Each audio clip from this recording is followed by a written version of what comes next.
Hello friends, welcome to Gyansheel education. तो दोस्तों, बहुत ही इंपॉर्टेंट अपडेट है एसएससी की तरफ से। एसएससी सीजीएल टियर 2 का जो पूरा पैटर्न एसएससी ने अपने वेबसाइट पर डाल दिया है। जो नोटिस है वो आप देख सकते हो यहाँ पर। आपको इसको पूरा पढ़ने की जरूरत नहीं, मैंने आपके लिए व्यवस्थित तरीके से पूरा ब्रेकअप निकाल के दे दिया है कि एग्जाम आपका कैसा होने वाला है। और स्पेशली वो बच्चे जो कि 2023 की तैयारी कर रहे हैं, सीजीएल 2023 वाले जो बच्चे हैं ना, उनके लिए भी बहुत इंपॉर्टेंट है। तो एक बार ये वीडियो ज़रूर आप देख लेना, आपको बहुत हेल्प मिलने वाली है कि एक्चुअल में आपका एग्जाम कैसा होने वाला है। देखो, एक बात तो तय है कि सीजीएल का जो टियर 1 है वो हमेशा क्वालिफाइंग रहेगा, लेकिन जो टियर 2 है उसी के बेसिस पे आपका सिलेक्शन होने वाला है। तो आपको इसके लिए अवेयर रहना है कि पेपर कैसा होगा, कितने घंटे का होगा और कैसे कैसे क्वेश्चंस पूछे जाए, कैसे कैसे टॉपिक्स इसमें आएंगे। ठीक है, तो सबसे पहली बात, नोटिस में क्या दिया हुआ है, एसएससी ने पूरा ब्रेकअप दे दिया है कि आपका जो पेपर होगा वो कैसा होगा। पहली बात तो ये जो पूरा है ये आपका पेपर 1 है। ठीक है, ये क्या है, पेपर 1। और ये पेपर 1 जो है ना, ये पूरा का पूरा कंपलसरी है। मतलब ये यहाँ से लेके यहाँ तक का जो कुछ भी पूछा जाएगा, ये सारा का सारा कंपलसरी होगा, आपको हर चीज़ में अपियर होना पड़ेगा। ठीक है, पहली चीज़ तो ये हो गई। अब सबसे बड़ी बात ये कि ये दो अलग अलग सेक्शन में होने वाला है, दो अलग अलग सेशन में। तो ये वाला जो है ना, ये वाला ये आपका है सेशन 1। ठीक है, और ये वाला जो है ये सेशन 2 है। तो पहले सेशन की पहले बात कर लेते हैं। पहले सेशन में पहला सेक्शन, जैसे कि मान लो कि आपका पेपर का टाइम लिखा हुआ है 10 बजे, 10 बजे आपका एग्जाम चालू होगा। तो सबसे पहले 10 AM से, है ना, 10 AM मान लो आपका एग्जाम स्टार्ट होता है, तो 10 से 11 60 मिनट तक आपका चलेगा सेक्शन 1, जिसमें आपका क्वांट आएगा 30 क्वेश्चन और रीजनिंग आएगा 30 क्वेश्चन। एक चीज ध्यान रखना, पूरे 60 क्वेश्चंस दोनों को मिला करके ये एक साथ आएंगे आपके, उसके लिए आपको मिलेंगे 60 मिनट्स। और ये सेक्शन 1 होगा। मतलब जैसे आप कंप्यूटर पे बैठोगे, सामने घड़ी चालू हो जाएगी और आपके सामने ये टोटल 60 सवाल होंगे सॉल्व करने के लिए। तो ऐसा नहीं है कि मैं सोच लेना कि इसके लिए 30 अलग टाइम मिलेगा, इसके लिए 30 अलग मिलेगा। इन दोनों को कंबाइन करके 60 मिनट मिल रहा है। ये चीज़ समझ में आ गई? तो इस चीज़ को क्लियर रखना कि अलग अलग टाइम क्वांट रीजनिंग के लिए नहीं है, एक ही 30-60 मिनट है 30-30 सवालों के लिए। इसके बाद जब बात करें, जैसे ये 60 मिनट खत्म होंगे, आपकी जो घड़ी है ऑटोमेटिक बंद हो जाएगी। मतलब उल्टी घड़ी चलती है, वैसे आपको पता होना चाहिए। जैसे आप स्टार्ट करोगे ना, तो यहाँ पर 59 ऐसा लिखा होता है ना, तो ये उल्टी घड़ी चलती है। तो जैसे ये 0-0 हो जाएगा, ये सब 0-0 हो जाएगा, ऑटोमेटिकली ये वाला सेक्शन आपका बंद हो जाएगा। तो 60 मिनट में आपने क्वांट रीजनिंग के टोटल 60 क्वेश्चंस में से कितने क्वेश्चन किए, यह आपका लुकआउट है। अगर कोई क्वेश्चन छूट जाता है आपका, मान लीजिए, तो वो वही खत्म हो जाएगा पेपर। ठीक है, जैसे ही 60 मिनट खत्म होंगे आपके, ये ऑटोमेटिकली दूसरी विंडो आ जाएगी जिसमें सेक्शन 2 होगा और वो भी 60 मिनट का होगा। इस विंडो में आपको इंग्लिश को करना है और जीए को करना है। इंग्लिश के 45 क्वेश्चन, जीए के 25 क्वेश्चन, कुल मिलाकर के 70 सवाल आपको करना है 60 मिनट में। और ये दूसरी विंडो होगी सिमिलर, ऐसे ही होगा जैसे टाइम 59 लिखा आएगा। ठीक है, मतलब 59 मिनट 59 सेकेंड्स, ऐसे उल्टा विंडो टाइमर चलेगा।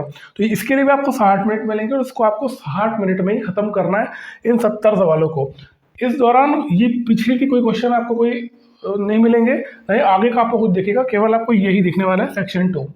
फिर उसके बाद में जैसे ये 60 मिनट भी खत्म होंगे, मतलब जैसे ये 0-0 होंगे, जैसे ये 0-0 होगा, ऑटोमेटिकली ये विंडो बंद हो जाएगी सेक्शन 2 की, और एक नई विंडो आपके सामने आ जाएगी सेक्शन 3 की, जिसमें आपका कंप्यूटर टेस्ट होगा, जिसमें आपके 20 सवाल होंगे और इन 20 सवालों को करने के लिए आपको मिलेंगे 15 मिनट।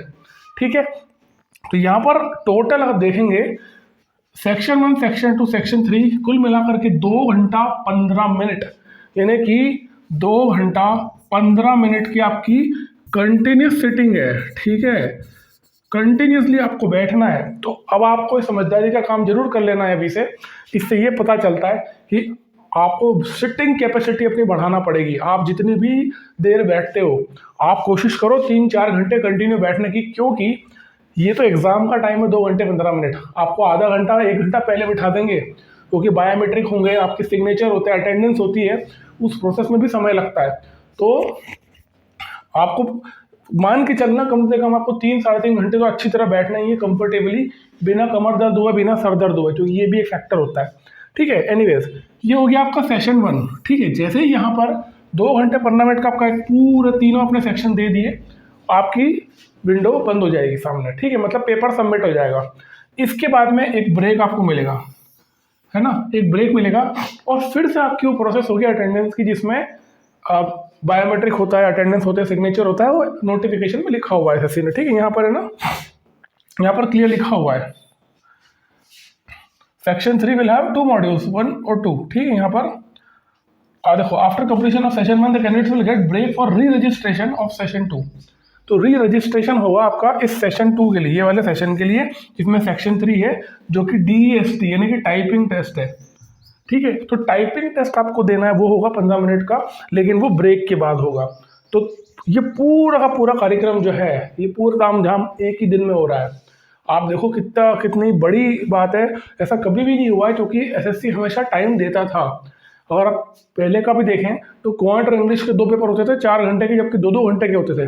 यहाँ पर बहुत ही एग्जॉस्टिव दिन आपका ये होने वाला है। आपको बहुत, मतलब इस दिन के लिए आपको तैयारी बहुत तगड़ी करना पड़ेगी, ना सिर्फ क्वेश्चन सॉल्व करना या सब्जेक्ट करना, बल्कि मेंटल आपकी स्ट्रेंथ भी होना चाहिए। क्योंकि यार बैठना 2.5 घंटे 2.25 घंटे कंटिन्यू बैठ करके अलग अलग टॉपिक सब्जेक्ट को सॉल्व करना, ये कोई छोटी बात नहीं है। और सेक्शन 3 टाइपिंग टेस्ट, और टाइपिंग में भी आपको उतनी जान लगानी पड़ेगी जितनी आपको बाकी जगह लगानी है। एक और, ये तो हो सकता है क्लियर हो गया होगा, मुझे उम्मीद है, क्योंकि मैंने बता दिया अच्छी तरह से। जो अगर आप चाहो तो इसका स्क्रीनशॉट ले लेना, जब पूरा एक काम करते हैं, मैं इसका पूरा बता देता हूँ, आप चाहो तो उसका स्क्रीनशॉट ले लो, ठीक है, ताकि आपको एक क्लैरिटी रहे कि कैसे कैसे होने वाला है। अब इसके बाद ना एक बहुत ही इंपॉर्टेंट चीज़ है, इसका आप चाहो तो स्क्रीनशॉट ले लो, आपको क्लैरिटी हो जाएगी कि पेपर कैसा हो रहा है, ठीक है। इसके बाद एक बहुत ही इंपॉर्टेंट चीज़ है, कई बच्चे अभी भी इसको कंप्यूटर को ना हल्के में ले रहे हैं। उनको लग रहा है कि ये तो क्वालिफाइंग है ना, ये तो क्वालिफाई ही करना है केवल। मतलब क्वालिफाई का मतलब क्या, क्वालिफाइंग का मतलब मैं आपको बता देता हूँ क्या होता है। क्वालिफाइंग का मतलब ये हुआ कि अगर आप जनरल कैटेगरी से हो तो आपको 30% मार्क्स लेके आना है। अगर आप ओबीसी से हो या ईडब्ल्यूएस से हो तो आपको 25% मार्क्स लाना है, और आप एससी एसटी से हो तो आपको 20% लाना है। कहने का मतलब ये है, ये जो 20 क्वेश्चन आएंगे, टोटल कितने हो गए, 60 नंबर हो गए, 60 मार्क्स आ गए। तो अगर आप जनरल कैटेगरी से तो आपको 18 नंबर मिनिमम लाना पड़ेंगे। अगर आप एससी ओबीसी ईडब्ल्यूएस से हो तो 15 नंबर, और एससी एसटी से हो तो 12 नंबर। लेकिन मैं आपको बता देता हूँ कि नोटिफिकेशन में जो पॉइंट नंबर 16.7 है, इसको आप पढ़ लेना, इसमें क्लियर कट लिखा हुआ है। कुछ ऐसी पोस्ट है, कौन कौन सी, जिसमें सीपीटी होता था। सीपीटी किसमें होता था वो देखो, सीपीटी होता था, एक सेकंड, सीपीटी वाली जितनी भी पोस्ट है ना, मैं आपको नाम बता देता हूँ। एएसओ इन एमईए, ये सबसे इंपॉर्टेंट पोस्ट है और ये मोस्ट डिजायरेबल पोस्ट होती है, एएसओ इन एमईए। इसके अलावा एएसओ इन एएफएचक्यू, ठीक है, इसके अलावा जीएसटी इंस्पेक्टर, इसके अलावा एग्जामिनर, इसके अलावा preventive officer, sorting assistant, postal assistant, ठीक है। ये ऐसी कुल मिलाकर के 12 पोस्ट ऐसी है जिनके लिए सीपीटी होता था। उनके लिए एसएससी ने ये बोला कि कंप्यूटर केवल क्वालिफाइंग नहीं होगा, कंप्यूटर में आपको ज़्यादा नंबर लाना पड़ेंगे, और एसएससी के लिए हायर कट ऑफ रखेगा, है ना। तो आप इसको हल्के में मत लो। पहली बात तो ये कि अगर आपने इसको क्वालिफाई ही नहीं किया, मान लो कि आप पेपर दे रहे हो, आपने बहुत बेहतरीन अटेम्प्ट करा यहाँ पर चारों में, और इसको आप क्वालिफाई ही नहीं कर पाए, तो आपको बता दूं, भले ही इसमें आपने टॉप कराओ, आप कंपटीशन से बाहर हो। तो इस चीज़ को जरूर समझ लेना कि इसको क्वालिफाई तो करना ही पड़ेगा। लेकिन अगर आपको ये 12 पोस्ट चाहिए, ASO in ME, ASO in FHQ, ASO in CSS में जो होता है एएसओ, और GST inspector, examiner, preventive officer, PA, ऐसी 12 पोस्ट अगर आपको चाहिए, तो आपको कंप्यूटर में केवल क्वालिफाई नहीं करना, आपको अच्छे नंबर लाना पड़ेंगे, ठीक है। तो इसलिए इसको पढ़ लेना अच्छे से। अब कहाँ से पढ़ना, अगर ये आपका क्वेश्चन है तो मैं बता देता हूँ। ये जैसे मैंने बताया कि केवल क्वालिफाइंग नहीं है, यहाँ पर आपको हाई स्कोर करना पड़ेगा, ठीक है। कंप्यूटर में आपको अच्छा स्कोर करना ही पड़ेगा। और इसको आप कैसे करोगे, अबे क्या हुआ, कंप्यूटर की test series, complete test series available है अपनी वेबसाइट पे। अगर आप जाओगे ज्ञानशिला.co.in, ज्ञानशिला.co.in, ये अपनी पेड वेबसाइट है। यहाँ पर आपको सब कुछ मिल जाएगा। क्या क्या मिलेगा, देखो, पहली बात तो एक बुक भी आपको मिलती है जो आपके घर पर डिलीवर होती है। लेकिन अभी जैसा आपको मालूम है कि एग्जाम बहुत पास में है, तो हो सकता है 6 से 7 दिन हम ले लेते हैं। ऑल ओवर इंडिया कहीं भी आपको चाहिए किताब तो मिल जाती है, फ्री डिलीवरी है।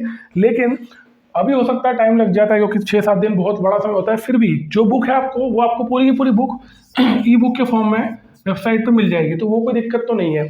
इसके अलावा आपको क्या मिलेगा, जो सबसे इंपॉर्टेंट रिक्वायरमेंट है आपके कंप्यूटर को पढ़ने में, वो है चैप्टर वाइज टेस्ट। ठीक है, चैप्टर वाइज टेस्ट, हर चैप्टर के आपको टेस्ट मिलेंगे। टोटल 4 चैप्टर एसएससी ने डिसाइड किए हैं यहाँ पर नोटिफिकेशन में जो दिया है। एसएससी नया वाला सिलेबस है, चैप्टर वाइज टेस्ट आपको सारे मिल जाएंगे। फिर आपको प्रीवियस ईयर क्वेश्चन मिल जाएंगे विद सॉल्यूशंस, और आपको फुल मार्क्स मिलेंगे। मतलब कि रेलेवेंट क्वेश्चंस जो कि एसएससी के आ चुके हैं, और दूसरा जो एसएससी ने नया वाला जो डिसाइड किया है, जो पैटर्न डिसाइड किया है, जो नया सिलेबस है, उसके बेसिस पे जितने भी क्वेश्चंस इंपॉर्टेंट हो सकते हैं सभी का कलेक्शन आपको यहाँ मिल जाएगा। ठीक है, तो बहुत रीजनेबल भी है, ज़्यादा महंगा नहीं है, बुक भी आपके घर आएगी डेफिनेटली, बट इसको हल्के में मत लेना। अगर आपके पास में कोई और सोर्स भी है इसके अलावा तो उससे पढ़ लो, लेकिन मैं आपको यही कह रहा हूँ कि दोस्तों कृपा करके कंप्यूटर को हल्के में मत लेना। मेरा विश्वास करो, किसी कारण से, देखो पहली बात तो माइनस मार्किंग आपको पता होना चाहिए, है ना। यहाँ बहुत सारे बच्चों को लगता है ना कि भाई 28 तो नंबर लाना है ना आपको, 60 मार्क्स का हो रहा है कंप्यूटर, इसमें आपको करना क्या है, आपको क्वालिफाई तो करना है। अब मेरी बात सुनो, अगर आप एक क्वेश्चन सही करते हो तो आपको कितने नंबर मिलेंगे, +3, और एक क्वेश्चन आप गलत करते हो तो कितने लाएंगे, -1। समझ रहे हो आप। तो आप कॉन्फिडेंटली, और ये बहुत बड़ा है नंबर, मतलब ये तुक्का मारना कितना भारी पड़ सकता है यहाँ पर, तो इसको हल्के में मत लो किसी भी सब्जेक्ट को। इवन मैं कहूँगा इस बार आप पूरे पेपर में एक चीज़ का ध्यान रखना कि कोशिश करना तुक्के ना मारे। पहले की बात अलग थी, पहले आपको है ना +1 और -0.25 होता था। तो यहाँ पर एक मैं आपको सिंपल सा वो बता रहा हूँ, गणित बताता हूँ उसका क्या गणित है। पहले के पैटर्न में क्या था कि मान लो कि आप तुक्के मार रहे हो, सारी क्वेश्चन आप तुक्के लगा रहे हो, तो अगर आप 5 तुक्के लगाते हो ना, तो 5 में से मान लो 4 गलत भी हो गए और एक सही भी हो गया, तो 4 गलत हुए तो कितना हुआ, 0.25 × 4, 1 नंबर का नुकसान हुआ, और एक सही कर दिया तो 1 नंबर का फायदा हुआ। यानी कि 5 तुक्के अगर आप लगाते हो, यानी 5 आप गैस मार रहे हो और उसमें आप 4 गलत करते हो तो एक सही भी करते हो, तो आप वहीं के वहीं खड़े हो, आपका ना तो नुकसान है ना फायदा है। ठीक है, इस केस में अभी के समय में ऐसा नहीं है। अभी के समय में अगर आप 4 क्वेश्चन ऐसा गैस करते हो तो आप 4 करोगे और 3 गलत होते हैं और एक सही होता है, तो उस केस में आप बैलेंस पे खड़े होगे। समझ रहे हो। तो पहले के पैटर्न में, पहले के समय में ये ज़्यादा आसान था, अगर आप गैस वर्क भी करते हो तो कहीं ना कहीं आपको हेल्प करता था। इस बार ऐसा नहीं है, इस बार आपको तुक्कों से बचना चाहिए। मेरे हिसाब से बिल्कुल ट्राई करना कि आप तुक्के लगाओ ही ना, है ना। कोशिश करो कि अपने एफर्ट्स के बेसिस पे आप खत्म करो। ठीक है, और इसीलिए कह रहा था कंप्यूटर को हल्के मत लेना, इसको ढंग से पढ़ लो। जो भी आपको क्वेश्चन अटेम्प्ट करना, अच्छे क्वेश्चन का कलेक्शन आपको यहाँ पर मिल जाएगा। ठीक है, ये वेबसाइट का है, डिस्क्रिप्शन में आपको लिंक भी मिल जाएगा, डायरेक्ट वहाँ से भी जा सकते हो या डायरेक्टली जा करके ले सकते हो। ठीक है, और जैसा मैंने ये बताया है, इंपॉर्टेंट है बहुत, पेपर का जो पैटर्न है, एक ही दिन में बहुत बड़ा युद्ध है ये, जो आपको एक ही दिन में ख़त्म करना है, तो इसको हल्के में नहीं लेना है, अच्छे से पढ़ो। और बहुत सारी शुभकामनाएं मेरी आपको है, जितना ज़्यादा रिवीजन कर सकते हो रिवीजन करो, क्योंकि रिवीजन ही एक ऐसी चीज़ है जो आपकी नॉलेज को परमानेंट मेमोरी में लेके जाता है और आप भूलोगे नहीं चीज़ें। ठीक है, और एग्ज़ाम में क्या प्रेशर बहुत होता है यार, देखो पता है सालों से ये चीज़ देख रहे हैं, बच्चों में बहुत प्रेशर होता है। एग्ज़ाम के दिन जो होता है ना, कई बच्चे अच्छे होते हैं, पढ़ने वाले होते हैं, अच्छा उनको आता है, बहुत मेहनत की होती है, पूरा सिलेबस खत्म कर दिया, लेकिन उसके बावजूद पेपर बिगाड़ के आते हैं। क्यों? क्योंकि वो रिवीजन ठीक से नहीं करते, एग्जाम के प्रेशर को हैंडल नहीं कर पाते। तो कोशिश करो ज़्यादा से ज़्यादा रिवीजन करने की, जितना पढ़ लिया है उसको स्ट्रॉन्ग करो, ना कि कुछ नया उठाओ। ये समय नया उठाने का है ही नहीं, तो कोशिश करो आप जितना पढ़ लिया बढ़िया से रिवीजन करो और कूल माइंड के साथ जाना। ठीक है, तो मिलते हैं अगली वीडियो में। थैंक यू सो मच, जय हिंद।